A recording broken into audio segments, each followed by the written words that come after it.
जय श्री कृष्णा, जय श्री राधे। आइए सुनते हैं कार्तिक महात्म का 18वां अध्याय। अब रौद्र रूप महाप्रभु शंकर अपने वीरगणों के साथ नंदी पर चढ़कर हंसते हुए युद्ध भूमि में आए। उनको आया देख उनके पराजित गण फिर लौट आए और सिंहनाद करते हुए आयुध से दैत्यों पर प्रहार करने लगे। भीषण रूपधारी रुद्र को देखकर दैत्य भागने लगे। तब युद्ध में अपने दैत्यों को पराजित होते देखकर जलंधर हजारों बाण छोड़ता हुआ भगवान शंकर की ओर दौड़ा।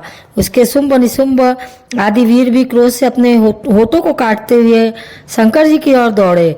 इतने में शंकर जी ने जलंधर के सब बाण जालों को काट अपने गणों को निर्भय कर अपने अन्य बाणों की आंधी से दैत्यों को पीड़ित कर दिया। खड़गोरमा नामक दैत्य को अपने फरसे से मार डाला और बलाहक का भी सिर काट दिया। 10 मरई भी मारा गया और शिवगण किसी ने प्रचंड नामक दैत्य का सिर काट डाला। किसी को शिव जी के बैल ने मारा, कई उनके बाणों द्वारा मारे गए। यह देखकर जलंधर अपने शुंभ निशुंभ आदि दैत्यों को भी धिक्कारने लगा और भयभीतों को धैर्य देने लगा। कर किसी प्रकार भी वह मस्त दैत्य दोबारा युद्ध भूमि में जाने को तैयार न हुए।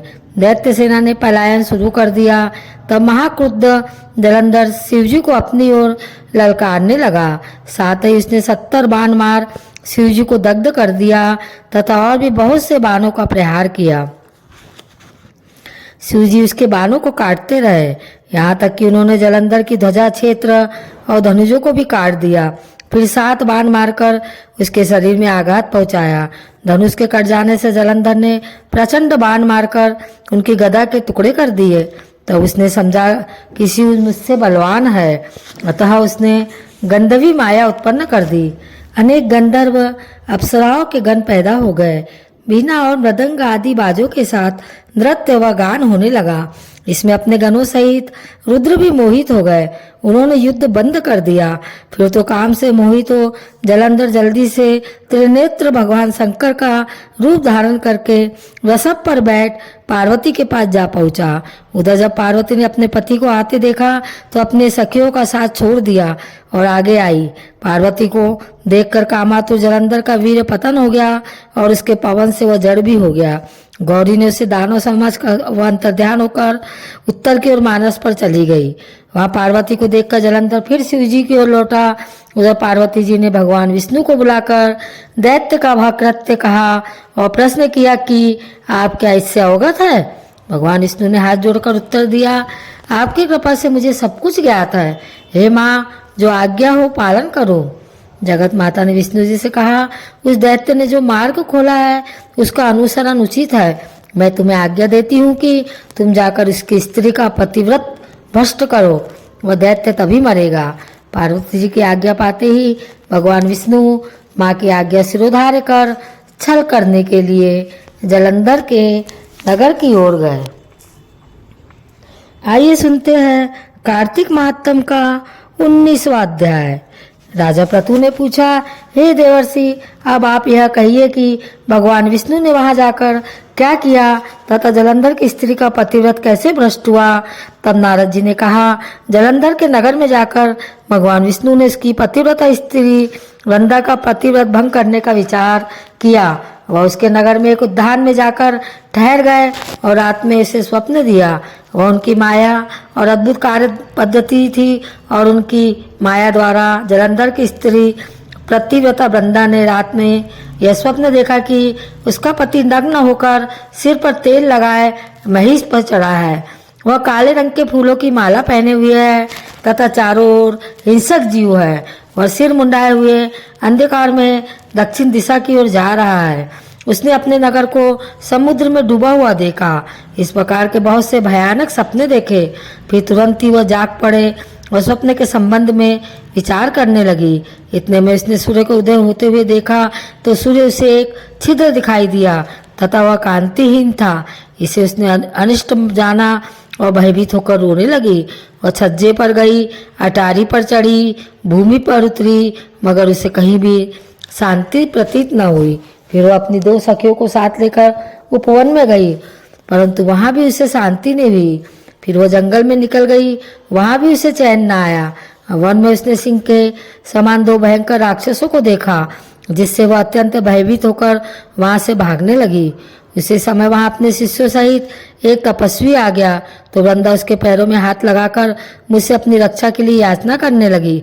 मुनि ने अपनी एक ही हुंकार से उन दोनों राक्षसों को वहां से भगा दिया। वृंदा को आश्चर्य हुआ, वह भय से मुक्त हो मुनि को हाथ जोड़ प्रणाम करने लगी और कृतज्ञता का ज्ञापन किया। फिर उसने मुनि से अपने युद्धरत पति के संबंध में उसकी कुशल क्षेम का प्रश्न किया। मुनि ने मौन हो आगे पीछे देखकर कहना चाहा कि उसी समय दो वानर उसके पास आके हाथ जोड़कर खड़े हो गए। जो ही मुनि ने भ्रकुटी का संकेत किया तो वह उड़कर आकाश में चले गए। फिर जलंधर का सिर व धड़ लेकर मुनि के पास गए। तब वृंदा अपने पति को मरा जान मूर्छित होकर धरती पर गिर पड़ी और अनेक प्रकार के वचन कहकर दारुण विलाप करने लगी। पश्चात उसने मुनि से कहा, हे कृपानिधे, आप मेरे पति को जीवित कर दीजिए। पतिव्रता परायण दैत्य पत्नी ऐसा कहकर दुखी श्वासों को छोड़ती हुई मुनि के चरणों में गिर पड़ी। तब मुनीश्वर ने कहा, वह शिवजी द्वारा युद्ध में मारा गया है, अतः वह जीवित नहीं हो सकता, क्योंकि जिसे भगवान शंकर मार देते हैं वह कभी जीवित नहीं हो सकता। परंतु शरणागत की रक्षा सनातन धर्म है, अतः कृपा करके मैं इसे जिलाए देता हूँ। श्री नारद जी कहते हैं कि मुनि साक्षात विष्णु थे, जिन्होंने कि यह सब माया फैलाई थी। वह वृंदा के पति को जीवित करके अंतर्ध्यान हो गए। जलंधर ने उठकर वृंदा का आलिंगन किया और उसका मुंह चूमा। वृंदा भी पति को जीवित देखकर बहुत खुश हुई और अब तक हुई सब बातों को स्वप्न समझा। पश्चात वृंदा सकाम हो बहुत दिन तक अपने पति के साथ विहार करती रही। एक दिन इसने संभोग काल के अंत में भगवान विष्णु को पहचान लिया। तब उन्हें ताड़ित करती ही बोली, हे पर स्त्री से गमन करने वाले विष्णु, तुम्हारे शील का धिक्कार है। मैंने जान लिया है कि वह मायावती तपस्वी तुम ही थे। हे राजन, ऐसा कहे परम क्रुद्ध हो पतिव्रता ने अपने तेज को प्रकट करते हुए श्राप दिया। जो तूने अपनी माया से दो राक्षस मुझको दिखाए थे, वही दोनों राक्षस किसी समय तुम्हारी भी स्त्री का हरण करेंगे और उसके विरह में दुखी होकर तुम वानरों की सहायता से वन में भ्रमण करोगे और वे सर्वेश्वर जो इस समय तुम्हारा शिष्य बना हुआ है वह वहाँ पर तुम्हारा साथी रहेगा। ऐसा कहकर पतिव्रता वृंदा भगवान विष्णु के लाख मना करने पर भी अग्नि में प्रवेश कर गई। ब्रह्मा आदि देवता आकाश से उसका प्रवेश देखते रहे। वृंदा के शरीर का तेज श्री पार्वती जी के शरीर में चला गया और आकाश में जय जयकार होने लगी। पतिव्रत धर्म के प्रभाव से वृंदा ने मुक्ति प्राप्त की।